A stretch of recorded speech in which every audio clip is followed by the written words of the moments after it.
হবে। তো এরই মধ্যে আওয়ামী লীগের কিছু লোকজন ভারতের সীমান্ত পাড়ি দিতে গিয়ে বেশ নাজেহালের শিকার হয়েছেন, অনেকে ধরা পড়েছেন, অনেকে মারা পড়েছেন। এই ঘটনা আমরা দেখলাম। এবং ছাত্রলীগের একসময় খুব বর্ণাঢ্য রাজনীতির অধিকারী ইসহাক আলী খান পান্না, উনিও ভারতের যে বিএসএফ এর গুলিতে মারা পড়েছেন ভারতের সীমান্তের মধ্যে। তো এই যে একটি অবস্থা, এটি আসলে কি? এটি কি গুজব, নাকি যে আমি যেভাবে বললাম এটা আসলে সত্য?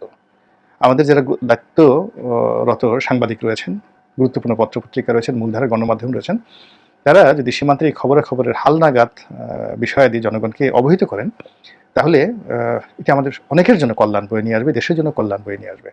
আল্লাহ আমাদের সবাইকে হেদায়েত। দেশবাসী, আপনারা যেখান থেকে ভিডিওটি শুরু থেকে শেষ পর্যন্ত দেখেছেন, আপনাদেরকে অসংখ্য ধন্যবাদ জানাই। দর্শক, আরেকটি কথা বলতে চাই, যারা এই ধরনের নিউজ লাইভ দেখতে পছন্দ করেন, দেরি না করে এই চ্যানেলটি সাবস্ক্রাইব করে বেল আইকনটি অল করে দেবেন। তাহলে দেশের সকল রাজনৈতিক খবর, আপডেট খবর সবার আগে দেখতে পারবেন। তাহলে সবাই ভালো থাকবেন, সুস্থ থাকবেন। দেখা হবে পরবর্তী কোনো দেশের কোনো আপডেট খবর অথবা নিউজ নিয়ে।